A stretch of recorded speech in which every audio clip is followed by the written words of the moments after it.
All right, so I am live and it is going to be a short video tonight. This is my last Saturday with my better half for a month. And because of that, I'm going to keep this one make this one quicker than the ones I've been normally doing. So let us go on to here and let people know that that I'm making a video, because I didn't have the time to go in and do that. So let's go. Hey Tanuch, welcome. I'm gonna go live for a second, let people know I'm here for a short time. Hope you're doing good, man. Hey guys, I am now making a video talking about the Severin film Killer Crocodile. Hey Andy, which should be lots of fun, so hopefully you'll join me there. There we go. Normally I make two, but I'm a little tired. Hey Boredom. Yeah, you're here tonight for a shorter stream, but you made it. So let me just turn this down so that I can actually, oh no, turn it off. See your guys' messages.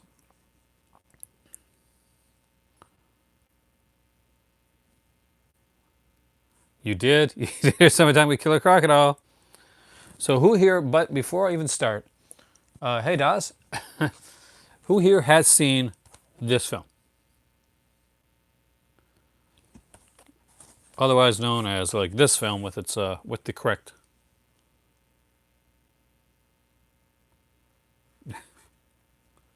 Yeah. Hey, Extine, welcome.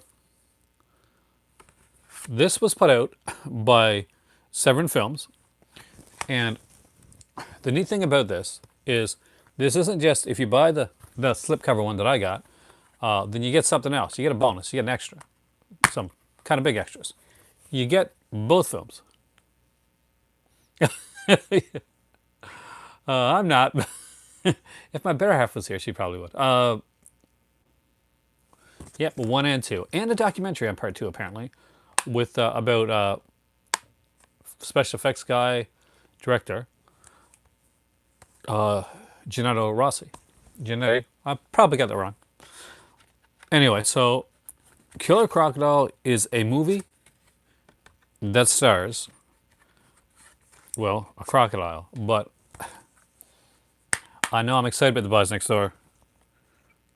But it stars it's Richard Crenna's son. Like I think he's Richard Anthony Crenna. He's billed Anthony Crenna in the film, and actually there's a couple of like bigger stars there.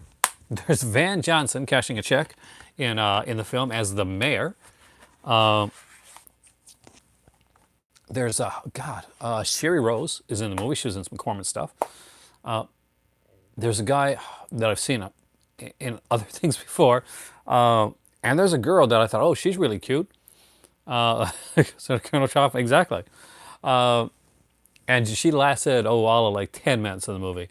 I was hoping like she was going to be one of the big kind of the badass female characters, kick butt, kind of like Jaretta does, like Shocking Dark and stuff like that, which I will get to, by the way.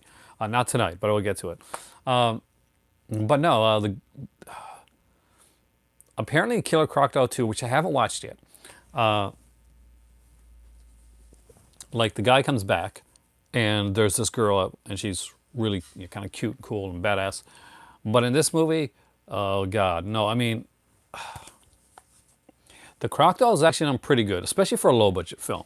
For the money that they had to put into this, the Killer Croc is actually fairly decent.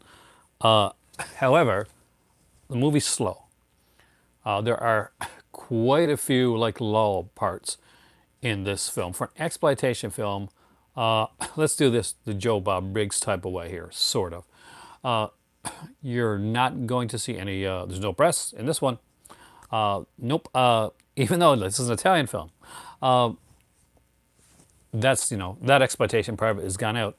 As for blood and gore, yeah, you're going to see some cool blood and gore. There's one especially really neat sequence that's both neat and hilarious at the same time. There is a bunch of kids like playing on this wharf, and I'm like, oh yeah, kids, they're gonna die. This is an Italian film. This isn't one of those films where the kids got to be totally protected and live. But so all the other kids leave except for this one girl, and she is like hanging on to the wharf because she's trying to get her Cabbage Patch Kid, or doll that she's got. Uh, as this huge crocodile comes down. Now the whole town comes around basically. So the first guy comes and he gets down there, says, "Hang on, little girl," and he's going. Looks like he's going to push her up, but apparently he has no strength in his upper body at all because he immediately falls down in the mouth of the crocodile, dies right away. Then another guy runs along, falls down, and because the wharf breaks, and like his foot goes through the wharf, and the crocodile eats like eats his leg, and then he slowly kind of goes down through, and things go. You see blood and stuff going along the way until he hits his mouth, and the blood comes out of there. It's pretty cool gore effect actually. Overall, it's yeah, but it's got a lot of like. Is it worth the watch? Definitely. I'm glad I own it. And there's a lot of cool features on there as well, including an interview with Krenna. But there's a few parts where you're like, eat somebody, just eat somebody. Apparently, what had happened is that they had, like a lot of these like sets, they had an Italian director, they had some English actors, they had some Italian actors, and they had some Spanish actors. So rather than have a lot of them try to speak in their own language, speak in like in English, it's cool. I think you get a kick if it does.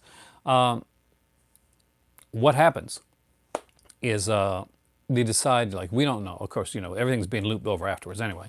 That's the way they're done. But the guy that's speaking English is speaking English lines. The guy that's speaking that speaks Spanish is speaking Spanish. The guy that's speaking in Italian is speaking Italian.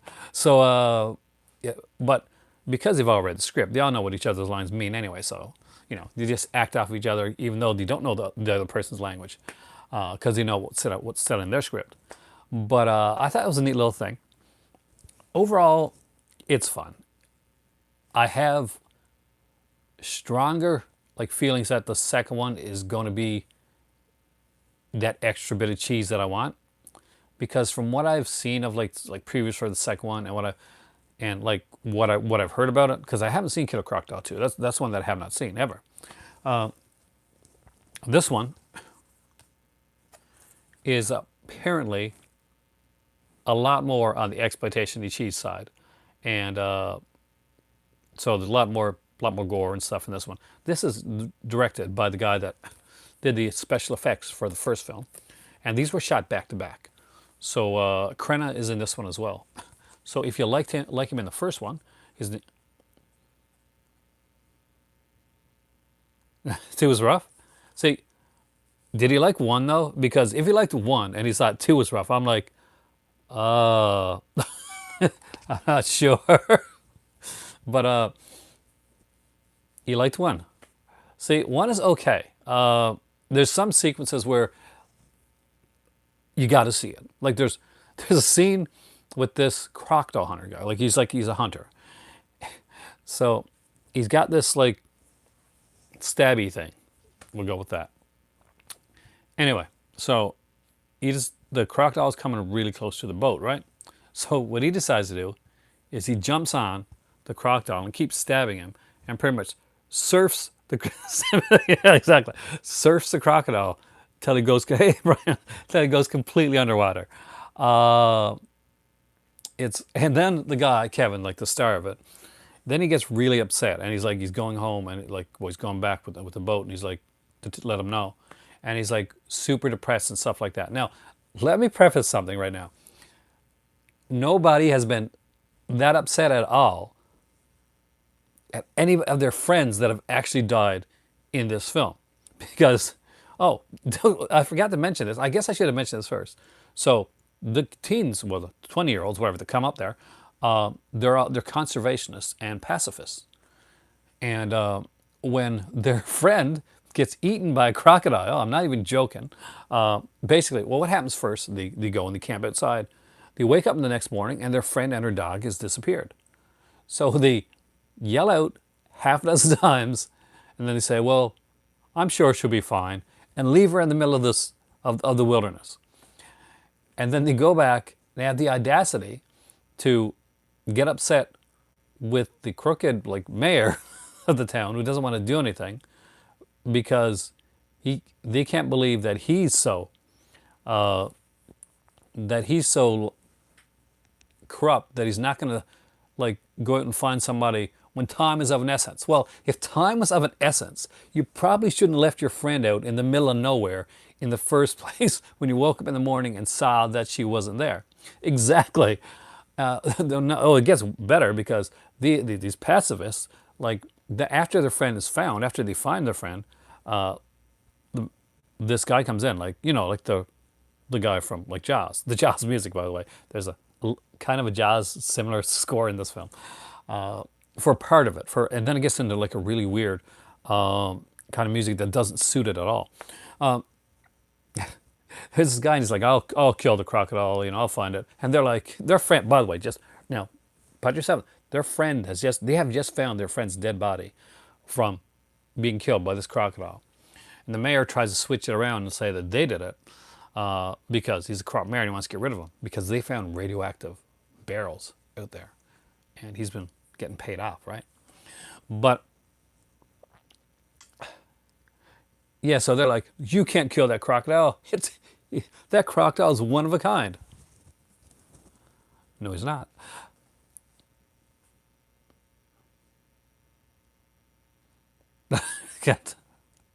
Yeah, hey, right on. Hey, Emily. We're talking about killer crocodile. Cats and dogs actually, cats and dogs can get along pretty well. I like that. Yeah, they don't want they don't care that their friend's dead. They're like, hey, save that crocodile. You probably don't know this, but we're conversationalists. You do have to know. Oh, it's fun. It's not as exploitive as you think, Emily. There's some cool like gore effects. Not overtly. Crocodile for its budget is actually pretty good. You can tell it's a fake crocodile, but it's actually a pretty cool fake crocodile. It probably works better than Bruce the Shark did, and that was a major like film. But this is no Jaws. Don't get it. This is no Jaws. But yeah, so then one other friend dies, I think, and then they're like, okay, 2 of our friends are dead. I think we should look into this. Yeah, you probably should. You should probably want that crocodile to be dead from killing your friends. But it takes a while to come around. Till finally, it looks like the crocodile hunter has been killed. And by this time, he's like, I have to kill that crocodile. Like he said it before, but now he really means it. Now that the guy he's met a day ago, not his friends that he's known for, I don't know, like college, high school, whatever, are dead. No, okay, they died. Yeah, maybe. But when, maybe we are guys, but when that guy he barely knows dies, or supposedly dies, he's like, hey, now that crocodile's really got to die. So did I enjoy Killer Crocodile? You wouldn't think so. I'm pretty good, actually. I'm actually super tired. But I wanted to make this video on here and spend a bit of time with my better half a little bit because she's going in 2 days. And I'm going to miss her. She's going to be gone for a month. She's going until the 18th of November. So, yeah. I actually did enjoy Killer Crocodile. It was, I'll be honest, I was a little sleepy, so I was almost dozing off. Nice, that's actually a very good film. But in a couple sequences, because there are a couple like lull sequences. And don't get me wrong, the good scenes are fairly good, and there are some WTF moments that you're gonna want to be watching with some friends for. It's kind of a cool, like MST3. If MST3K did do this, they probably should have. There's nothing like the wedding scene in this one. The closest, see, there's this sequence with the little girl on the wharf lasts for so long, like person after person is coming trying to save this little girl and they're dying, and then all of a sudden these the heroes, of course, they come out there and they actually swim in the water. They don't just get on the wharf. No, they go and swim in the water where the crocodile's at. They save her. the people that like are coming trying to help her from the wharf, no, they're goners, they're dead. But yeah, for the crocodile itself, for like some, for the guy surfing on the crocodile scene, and the over long wharf scene on its own, it's definitely worth checking out. There are some great features on there. There's a bunch of interviews. I think there's a commentary on there as well.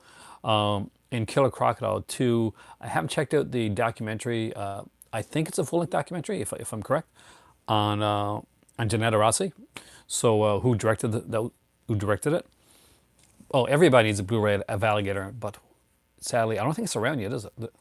Because John Sayles wrote Alligator, and we still don't have Blu-ray of that. It does have some really fun, cheesy moments, and this is never in the film. Don't expect this. Don't expect this. This is like Jaws with a crocodile, right? You're like one of those things. This is not there. This, I guess, somebody with their mouth, like with crocodile in their mouth like that. That's you know, that's in the film.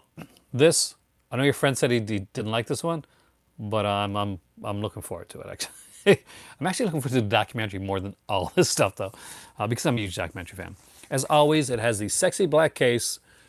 Feature-wise, let's look at it right here, right now. It's Severin actually, B Movie Archives. You can tell by the black in the case. We have a Jaws of the Crocodile interview with makeup FX artist Janetta Rossi, the fearless crocodile hunter actor Petro Guarnardo. I'm probably butchering these names, by the way. Of Crocodiles and Men, interview with actor Richard Anthony Crenna, and at Crawl's interview with cinematographer Federico Del Zappa, who actually did some stuff. And although I gotta say this, although the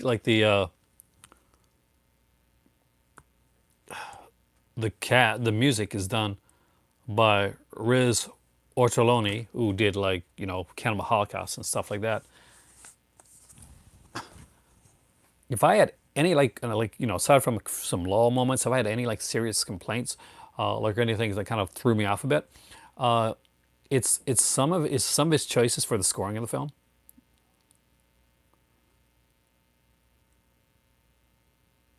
Oh, there's a fantastically fun film. Severin should release it. That would be awesome.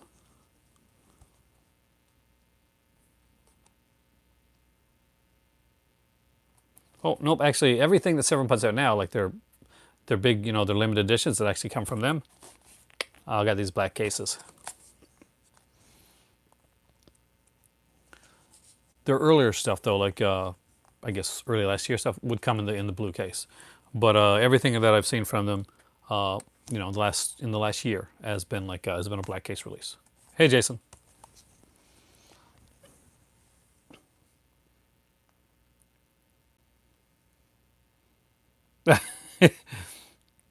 The black cases are awesome.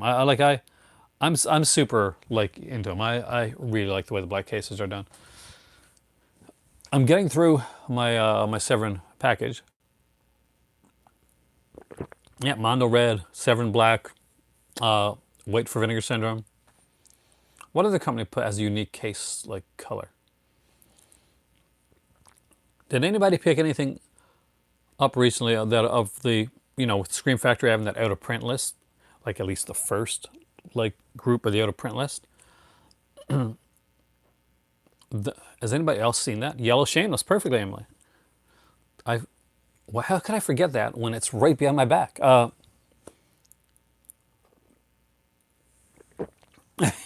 Did you pick up a lot, Daz? from that comment, I'm thinking you did. I got one coming that is out of print on the Scream Factory website and is now out of print on Amazon CA because I bought the last one. She's got the new Own box set. Ooh, that is a sexy beast. And great stuff, by the way. I may be talking about that one in the near future. I just might.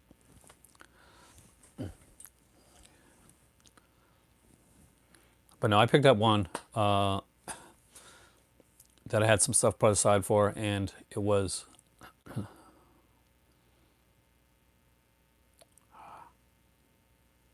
So you can play the PS2 on the flat screen. Or do you have like, or are you like me? You got like the CRT TV, which are super heavy. Oh no, there's no. You're not a dummy, dude. Actually, it's on Twitter from I think it's just this. Let me check for you.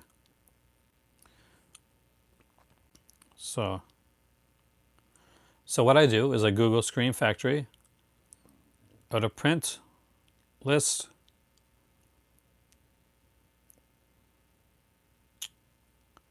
So, what's their name? Don the Discs. Because I think that's who put it out. And I will read them out to you, by the way. Okay, here we go. I haven't actually, because the shipping has been a bit on the pricier side. Why am I looking at this? Okay. So we're going to go back here. We're going to hit on that thing again. So here we go. Ooh, I'll check the message in a second. It went too fast, but I'll actually see it there. So this is what is going out of print right now. Anvil Horror Trilogy, Black Club double feature, the Carrie double feature, Dead of Winter, Destroyer, Edge of Sanity double feature, Disturbing Behavior, Empire of the Ants, Jaws of Satan. I'm really kicking myself for missing that one. Food the Gods, Frogs, another one I wanted. Garbage Pail Kids, that one's going. Ghost Town, Ghoulies double feature, Howling 2, I Madman, The Incredible Melting Man, Invaders from Mars, Leviathan, New Year's Evil, Robot Jocks, Scarecrows, Sleepaway Camp 2, Sleepaway Camp 3, Stigmata, Swamp Thing, Tentacles, Reptilicus double feature, Troll double feature, Vampire's Kiss, High Spirits, Vincent Price Collection Volume 2, Without Warning, and from Shout Factory, Baghdad Cafe, Breathless, Day of the Outlaw, Doc, Easy Money, Men at Work double feature, Escape from Grizzly Mountain, Hackers, the 20th Anniversary Edition, with a great documentary. The Hills Run Red, Apache, The Pope of Greenwich Village, Desperate Hours, Science Fiction Theater, The Complete Series, The Shore Thing, and War Films triple feature, Attack the Iron Coast, and Beach Red. Garbage Pail Kids is a fun one, but it is one that I think you need to see at the time that it came out. But anything Anthony Newley is good. But a check on Don the Disc and just go down through their Twitter. That's one of the ways to do it. Or you can just like Google, because I said it pretty fast. You can Google, Scream Factory, OOP list, Dawn of the Discs, and it'll come up there. And what I did is I kind of copied it to my phone, but my other phone kind of went. So I had to get. I actually was at the time. It was perfect timing. Is that I needed a new phone, and my contract was up, so I could get a new phone for free. With of course the new contract. The William Castle set's amazing, isn't it? So I picked up I got an iPhone 11 and for $0, so pretty cool.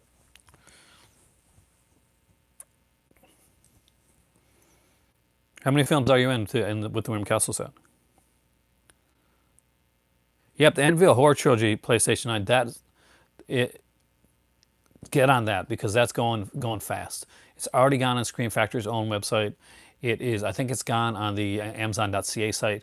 So check out the other places for it because it's one that is going and it's gonna be gone, and then it's gonna go up in price. I've already noticed that a lot of the Screen Factories that are listed as OP, even on this list, even if they're not quite yet out of print on the Screen Factory website, they're out of print on some of the Amazon sites, on my Amazon site specifically, and people are like putting ridiculous prices up for those films because the scalper mentality there.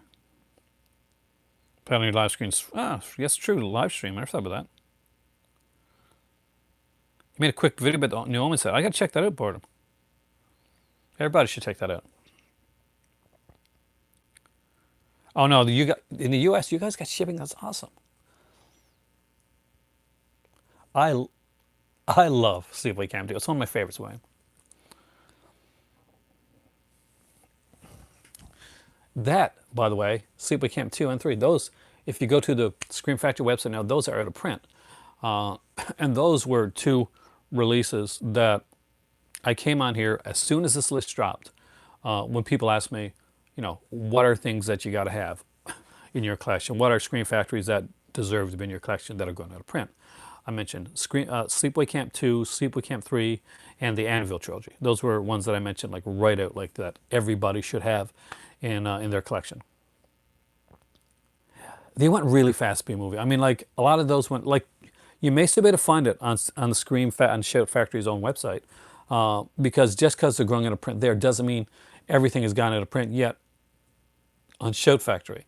I was really surprised to see that this recently released Deep Space Nine documentary that I can find on Amazon is now showing as not available on Shout Factory's own website. So that was really surprising. I didn't know that was going to print so fast, or maybe they only had so many copies of it, or it's a limited edition or something like that.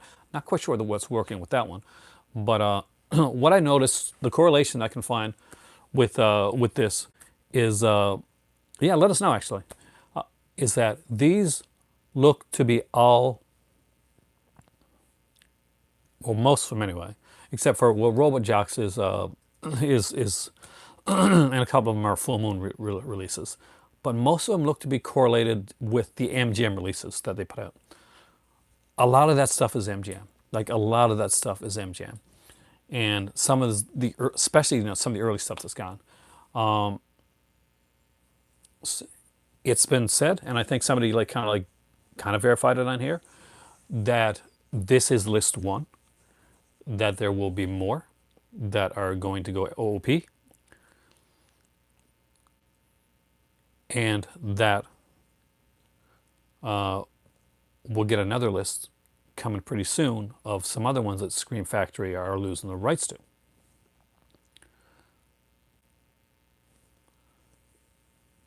And I will be honest with you, as frustrating as yeah, Kino got a bunch of stuff too, Dance, actually. They had a whole list of themselves of a bunch of stuff that's going to print. As frustrating as some of that is, maybe I'm weird, but it's also a really exciting time. Not on the website either. Because, like just recently, we got another wrestling company come out and like got the Wednesday Night Wars, and like it seems exciting again. Things going up.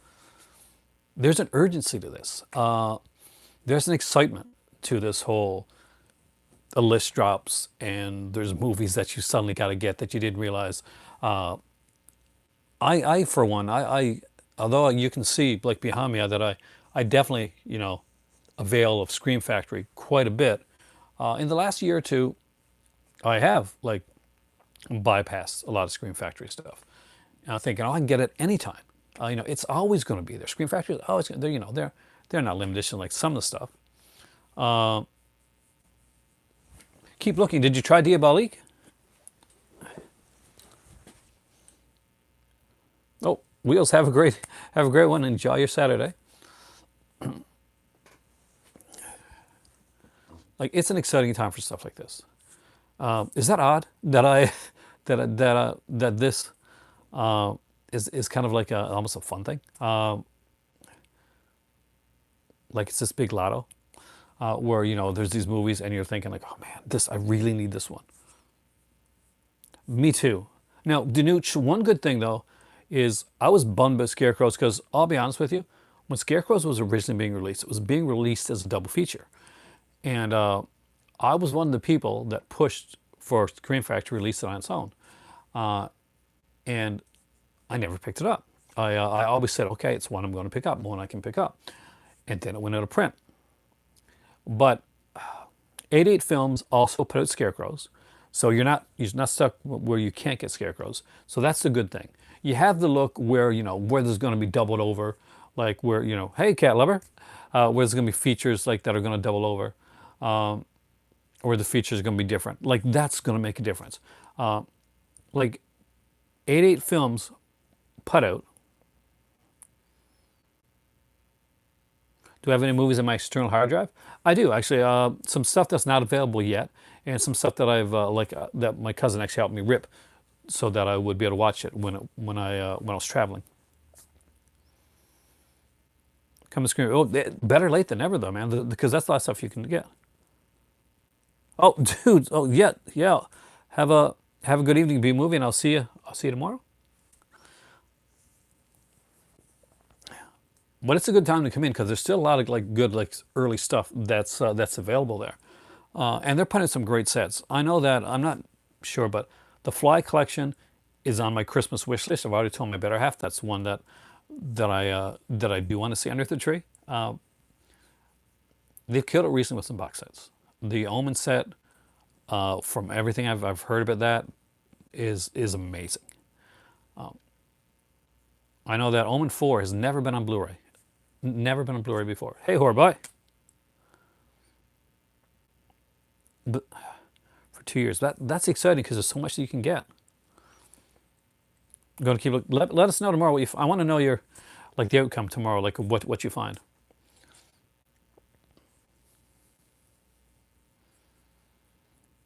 You're really big into those, into the Omen films. See, I am. I'm going to be honest with you. Howling 7. That's the one with Kane Hodder, right? It's a really weird one.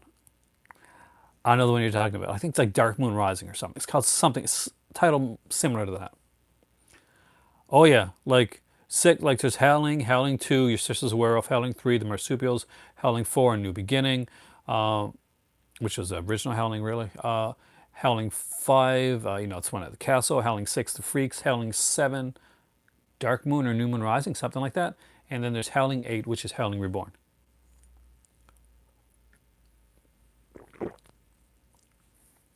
Witchery is fun. Uh, it's a lot of fun, and I agree. The child actor is going to be nice, but I enjoy the Omen sequels. I actually might enjoy the second one, like maybe as cheesy as it is, maybe a little bit more than the first. But that being said, like I've mentioned that many times before, I was the same age as the kid that was in the movie. Dude, you are never a pain.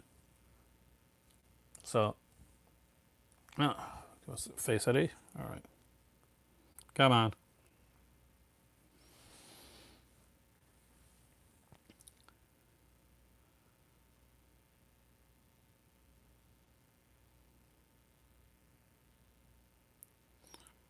I did read that. Didn't I just read that about the external hard drive? Yeah, I do because my cousin put some stuff on there. Howling 5 is excellent. I actually did that for my dad. I took a lot of his movies that he had, yeah, because he's got a Roku, and he's got a Roku and he's got an Amazon Fire Stick. I got him the Fire Stick, and then he got a Roku later on. So I've taken a lot of his when I go to my dad's. I took a lot of movies that he had and I ripped them onto a hard drive so they could watch them on Plex. Because it's easier for them to just to turn on the Roku and just go to the Plex app and go through there.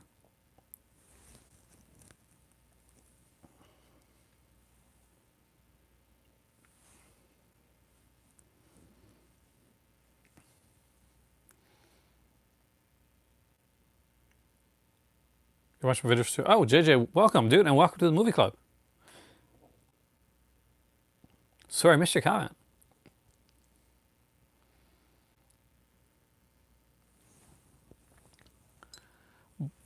This is a quieter night because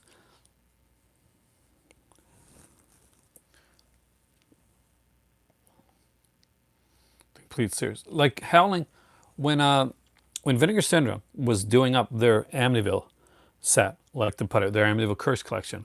Apparently, the other one that they were looking at, he directed part three. You are correct. Was the Howling like set that they were going to put out. So I'm not quite sure like how many or which Howling movies they were going to put out, but hopefully that's still on the table. I didn't get to the Kino sale. Do you know why, Ken? Because $25 shipping is why. I didn't do any of the sales this time around. My better half's going to Morocco on Monday, and a sexy vampire film. Yeah, Jess Franco, John Roland, definitely for sure. There's the female vampire that's got stars Lena Romay, and that's Jess Franco.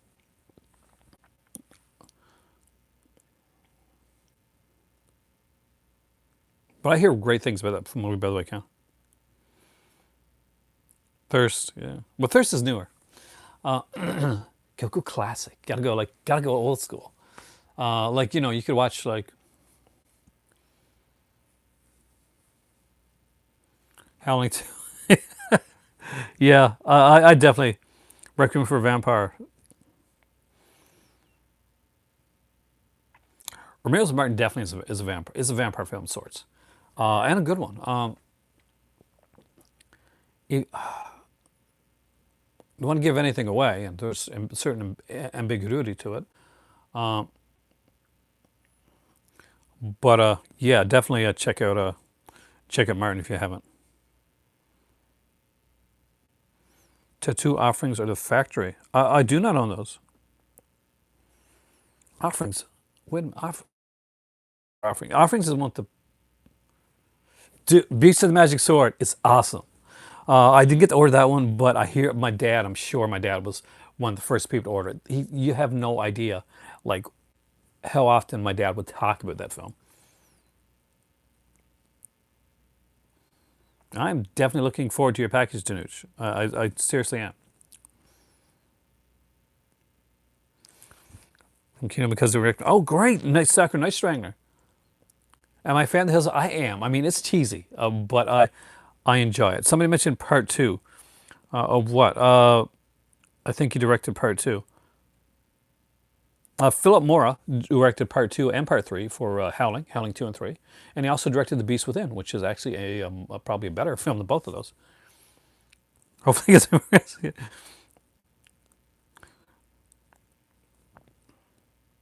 I would love to have met George Romero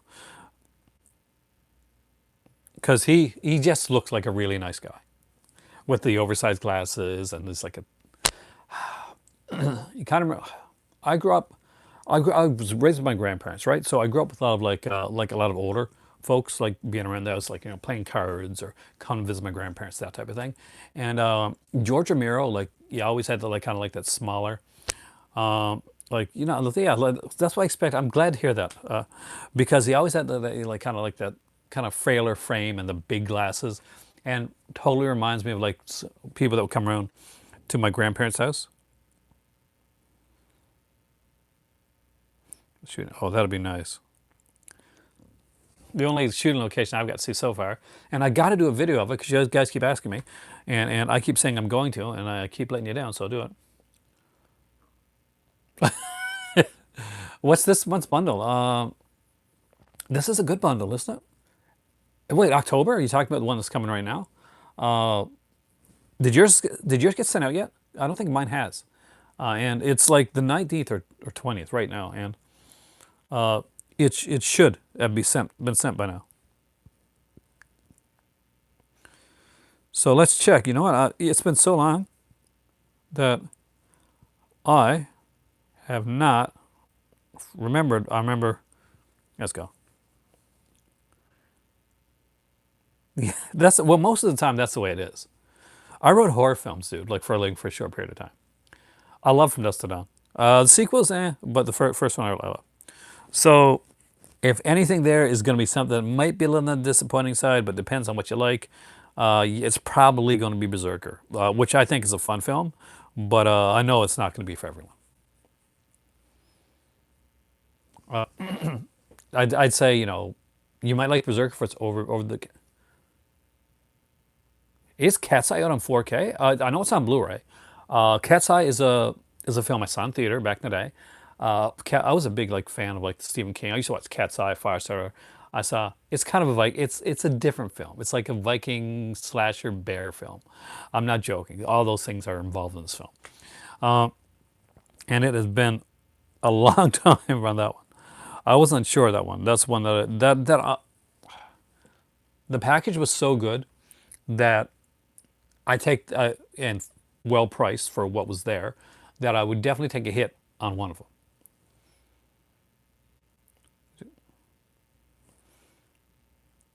Drew Barrymore. Oh, Drew Barrymore's in a. Did I say someone else? Uh, I probably did.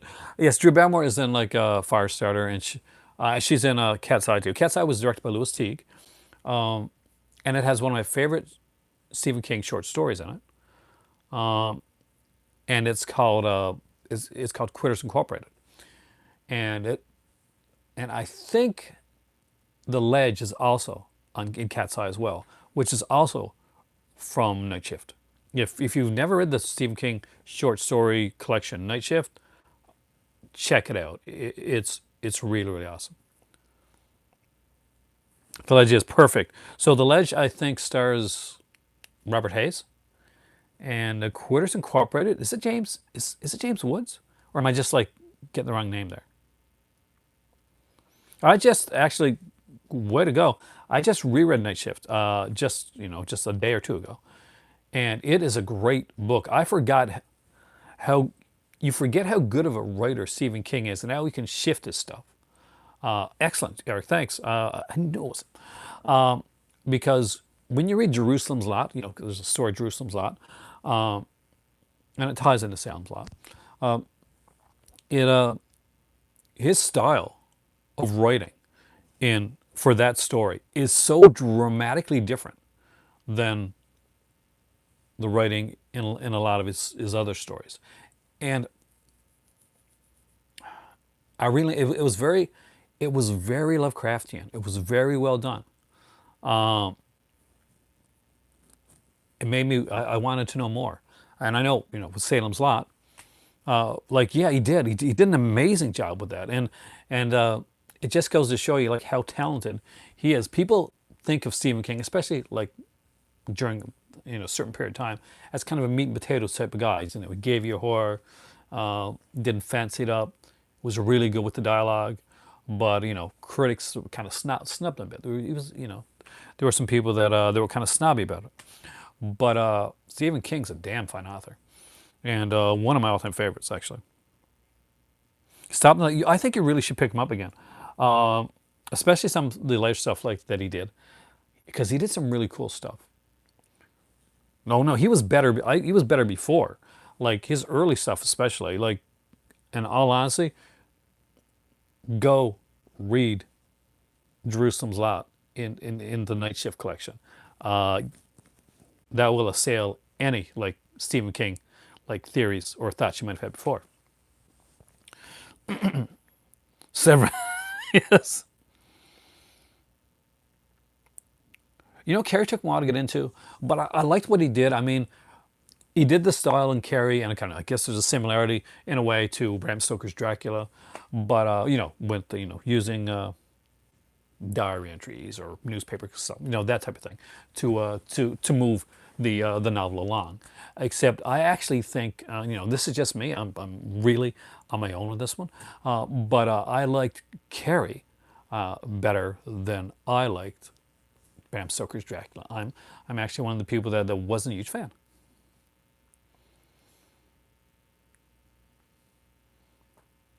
I haven't seen Crawl yet, actually.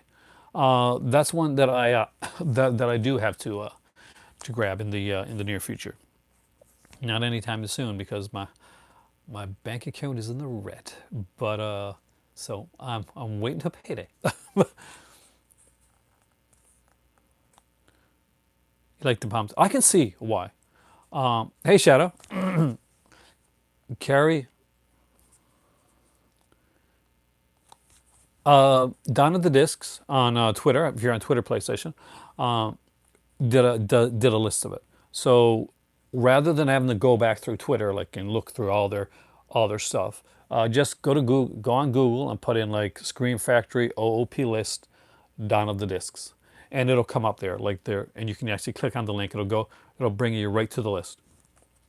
Have I seen Primeval? Actually, I got it over there. I have seen that one, but it's been a bit. I should rewatch it actually. That's like Dark Ages. I've seen Dark Ages, but it's been a long time, and I gotta rewatch that one. My dad has it, like it's an Australian alligator croc, alligator film. I'm gonna say alligator film. I'm gonna just go out there and say alligator film. It might be Crocodile. I can't. Crawl, I heard, is good. Oh, there, see, we have recommendation for Crawl right there. There's a few horror films that I had recently that I haven't seen. Alligator, thanks, William. If any non-science guy will make the mistake between alligator and crocodile, it will be me. And my better half, who actually is a scientist, she would correct me and tell me why I was, I was incorrect. And I love her for it.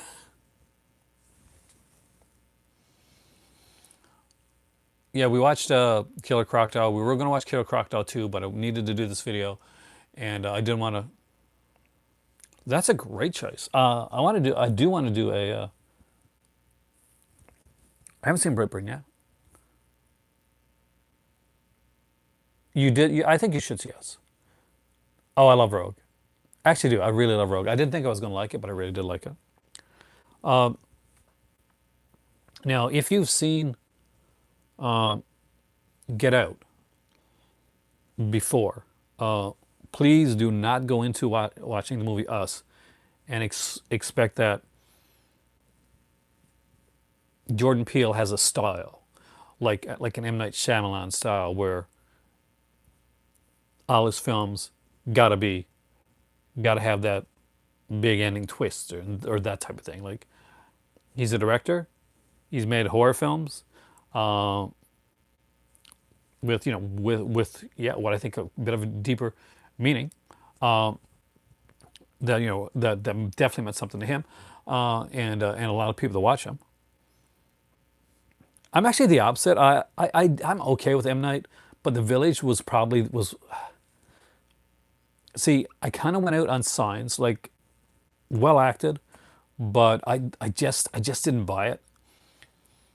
There's all the religious iconography, all that type of stuff. It just didn't work for me. And so by the time that yeah, that's what I say. That's when we can agree on this one. So by the time, like, The Village, when I saw The Village, because Village is after Signs, right? And unlike Jordan Peele, who does the movies on their own basis of merit, early M Night Shyamalan stuff, unfortunately, exactly as zombies, does just the opposite. Like, he did his early stuff was like, that's the thing. 30 minutes. A lot of his movies could have been like boiled down to like a 30-minute Twilight Zone episode. Some people do, actually. Some people hate Cinematheque because they expect the twist. There would be a big twist like in the first one. Do you really? I don't know. Cheesy fun.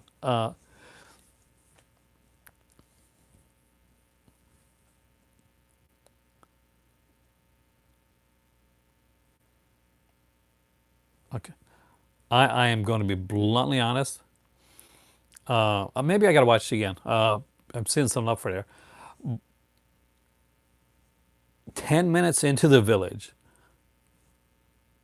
I knew exactly how that movie's going to end.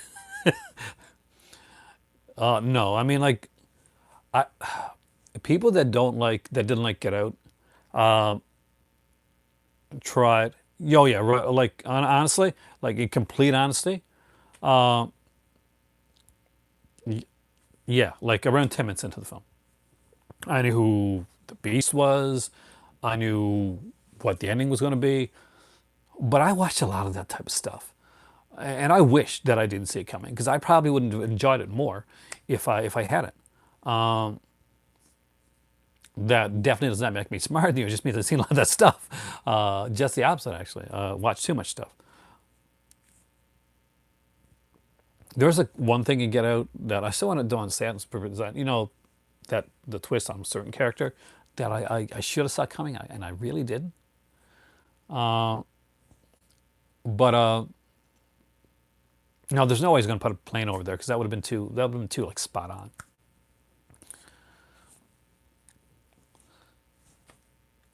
But no, the skeleton, for people that don't like Get Out normally, there's this. I think there's an article too. So look, Get Out ripped off the skeleton key. No, it didn't. I mean, I've seen both films. They're not that alike. To be totally honest with you, it's a stretch, but it seems like it was a stretch that was done by some pretty angry people. But are people that, you get these people, and they write stuff, and yeah. I'm not going to get into it, but it drives me. Enjoy what you like. What you like. If you don't like Get Out, that's okay. Yeah, exactly. Very different techniques, actually. And you didn't like Get Out, right? Like you, because you've seen them both. That just wasn't your bag. And I get that. I know a lot of people that like it, and a lot of people that don't. Yeah, Sky High. They're both. They're both. They're both a superhero family. They both kind of deal with that aspect, but they do it. They do it in a different way. So you hate it, Get Out. See, I liked it, Get Danucci, and I think I was won over almost immediately because one of my favorite actors, Bradley Whitford, is in this film. I think it's Bradley Whitford. I'm pretty sure it's Bradley Whitford, who I think is severely underrated.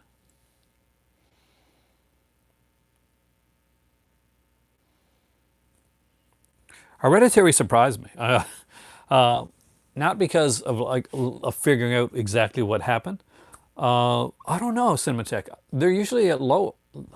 Do they do things? I know they do a December one, but it's usually not as big. Like October, November tend to be the bigger deals, and then December tends to be kind of a low one. Maybe I'm wrong. I can't remember last year's December package actually. But yeah, with a movie like that, with a movie like The Village or Get Out or anything like that, the best thing I can say to do is just just sit back and just try and enjoy the ride, and have fun figuring out. If you're right, that's fantastic. High five your friends, take a drink, that type of thing. Uh, King's Out Writing, I really need. I don't know if it is actually.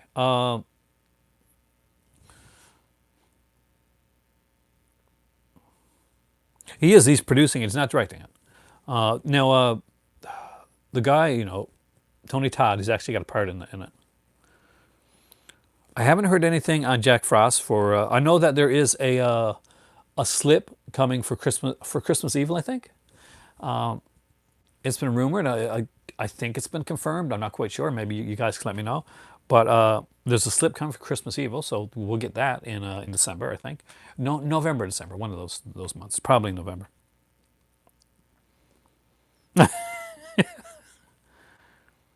I kind of like Christmas. I do like Christmas Evil, and I think I like it because it is one of the ones that like does more with it and actually kind of incorporates Christmas. It could be fun. Candyman is one of those that I think they can reboot and do some stuff with, because there was a lot of stuff. As good as Candyman is, there is stuff that you can do. And the later sequels didn't. Welcome, Darren. You watched. You watched a better movie than me, but they were both good. Third One Days of Christmas. I don't know if I do Third One Days of Christmas horror, but I am doing a holiday horrors. So I actually bought some T-shirts like right for the holiday horrors one. Haiti, out there. Haiti. What the heck is that? Yeah, there is. I heard that there's a slipcover coming for that. I'm gonna guess it's gonna be like a Christmas case, something like that. Gosh. I like the first Jack Frost. I'm not so big on the second one. I think I liked it better the second time around, but still, it was never a favorite of mine. It was never something that I was like, I gotta rewatch this. Like I got it on DVD. If Vinegar Syndrome put it out, I probably would upgrade it, but I don't think we get a lot. Shannon Elizabeth is the first Jack Frost. There's a scene. Yeah, it's a bit of a disturbing scene, but there's a scene with Shannon Elizabeth, which is actually kind of icky considering I think she was like, what, maybe, and I'm older, so, but she maybe hitting like 18 at the time if she was. So that scene was kind of weird. Uh,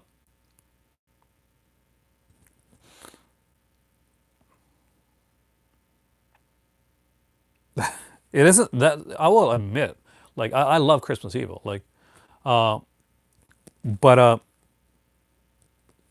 I will say that that cover is the worst cover that Vinegar Syndrome has ever put out, in my opinion. Actually, the early '90s, that's what I used to say. But I find, you know, speaking of Scream Factory from earlier on, Scream Factory actually made me appreciate the 90s horror more than I used to, because they started putting out some 90s stuff. And I realized that, there was a lot better stuff than I gave it credit for, because I was this diehard 80s kid, right? I'd grown up with the 80s. It was the golden age of slashers. Like it was like straight to video horror. Full Moon was like way up there. My favorite Christmas horror movies outside of Black Christmas. Yeah, good question. Well, I really like Christmas Evil. Always have. But my favorites are probably I like the Silent Night series. It's one of those that no two movies I don't think are alike in the series, like not even remotely. I love Krampus. Krampus is fantastic, actually. But it's almost so comedic that I don't take it as a horror film. You know what I mean? But I know it is. But the Silent Night series, I think, is underrated because they just such weird stuff for it. Yeah, you got the first one, which I think is actually a classic film. Silent Night, Deadly Night, I think really works on a lot of levels. It doesn't. It's not just one of those like. It's actually a good slasher. Silent Night, Deadly Night 2, it's a garbage film, but it works. I mean, it's fun. You find it better than one. It's got a best of to it. Like, I mean, if there, but you got the eyebrow thing. Silent Night, Dead Night 3 is probably the worst out of them all. And it's got Bill Moseley. So, oh my God, you took a movie and you put Bill Moseley in it and you messed that up. But still, it's kind of fun. Part 4 is insane. It has nothing to do with zombies. Sorry, it has nothing to do with Santa. It's got a lot to do with Clint Howard, and it's Brian Yuzna, and it's gory, and there's like creatures and witches and stuff. It's nuts. And Silent Dead Night 5 is the most insane film out of them all. And it stars the guy that said he hated Silent Night, Deadly Night, and nobody should see it. It's a horrible, horrible thing. But yeah, Christmas Story is my favorite, like, non-horror Christmas movies. And of course, I am a big softie, and I do love movies like Miracle on 34th Street, and oh God, I love Christmas films. I'd probably even watch one of those Lifetime Christmas films and actually kind of enjoy it. I'd sigh a lot, but I'd enjoy it. Christmas like Halloween, those are big times for me. I'm a big kid. It's a Wonderful Life. I watch that every year. I love that movie.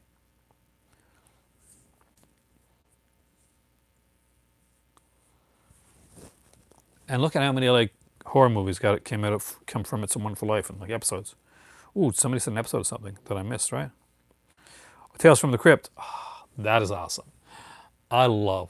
That's in the original it was Joan Collins. I can't remember the actress in like the Tales from the Crypt episode, but that was a good episode. And all through the house. Lifetime Christmas films. Do you know what I like here? If there ever was such a thing as me saying, I see, yeah, like something that would edge on what I would consider a guilty pleasure, that I actually watch. You guys are gonna judge me on this one. Lifetime VC Andrews movie adaptations. Totally. I've watched those. I love you gotta watch Rudolph. Rudolph, Frosty the Snowman, another great one. Burl Ives. SNL does some great Christmas stuff, but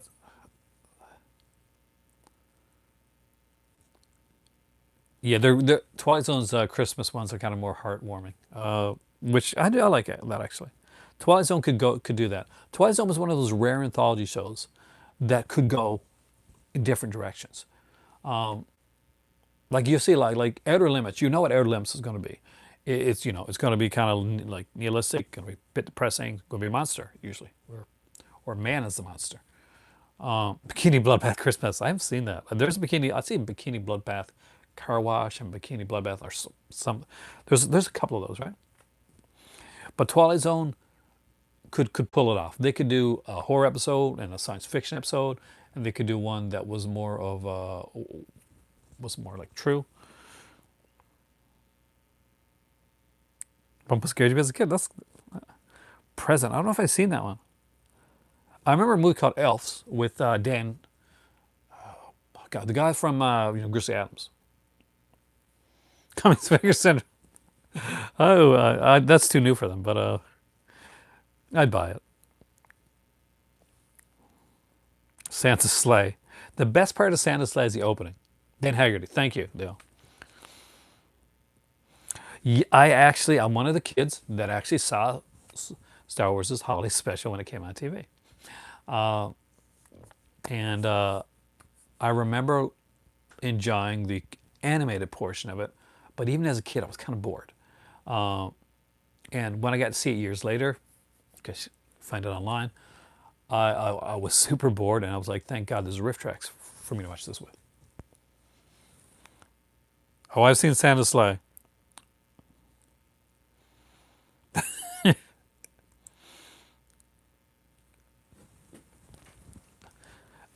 Which is better than it has any right to be. Episode 1 of The Simpsons, and also as a person that now lives in Nova Scotia, I will say right now, and I will go on this hill, Trailer Park Boys. Their very first episode is a Christmas episode. So the Trailer Park Boys Christmas special, that was the first one they ever did. And definitely, if you've never seen it, that's the one to go in. That's the one to check out. Cadaver Christmas, that I don't remember, Danuch. I don't think I've seen that. This is a Dutch horror film about Sinterklaas. That sounds cool. Okay, so Witch's Night Out. Oh. It doesn't matter if the animation is good, if it's really fun and get you in the, what my kids say, in the feels, as my kids would say. Oh, I love Dickens' Christmas Carol. Every version. One year, my oldest was going to be in a stage production of Christmas Carol. And so what I did was I got her every single version of Christmas Carol, and we watched them all. I truly hate the Glen Morgan Black Christmas. I think I'm going to have fun with the new Black Christmas, but I don't think it should be called Black Christmas. Newfoundland documentary.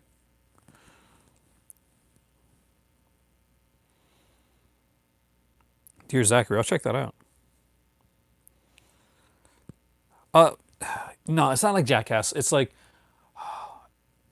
in a weird way, it's more like The Office.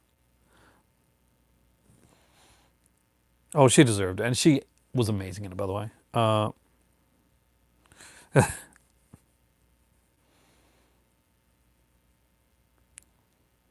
What's Not Christmas? Dear Zachary, no, I haven't seen it, actually. The Dorm That Dripped Blood. I love that movie, actually. It's a fun one. Dark ending, like super dark ending. The Dorm That Dripped Blood's a going to double feature with House on Sorority Row. I'll check it out. I haven't seen Dear Zachary, though. George C. Scott. I can't remember which one she liked the best. I know she liked the early ones. But yeah, she was a huge George C. Scott fan.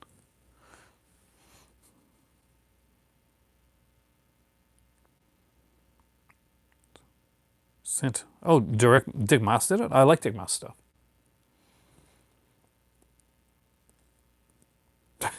That's probably by, I know that, I think it was Solomon, one of those companies that put out a couple Krampus, because the big movie was coming out called Krampus. So of course Salem or one of those other mockumentary companies did their own version of it, to rush out quickly, so that, in hoping that people would buy it by accident. That's the way a lot of those movies happen. Actually, man, I gotta see this movie. I'm not sure I'm gonna watch it when my better half's kind of town, because I would want to get depressed. That's I'm not gonna go watch Finding the Freedmans anytime in the near future, which is kind of town either. You guys have seen it. Santa Claus Conquers the Martians, I love. And of course, the one with Santa Claus, just called Santa Claus. It was super freaky. But my voice is going. My better half is upstairs waiting for me to have like our Saturday together before she goes off to Morocco on Monday. And I'm missing her already, and she's still here. Thank you so much. This 65 minutes have, for me, I hope for you too, has flown by. And to all of you, have a great night. Enjoy your weekend. I will see you tomorrow. I'm Aaron. This is the Movie Library. You guys are the Movie Club, and you guys rock. You guys are awesome. And for me, it is time for tea, and give my better half, because she truly is, a big hug. Have a great night. Thanks.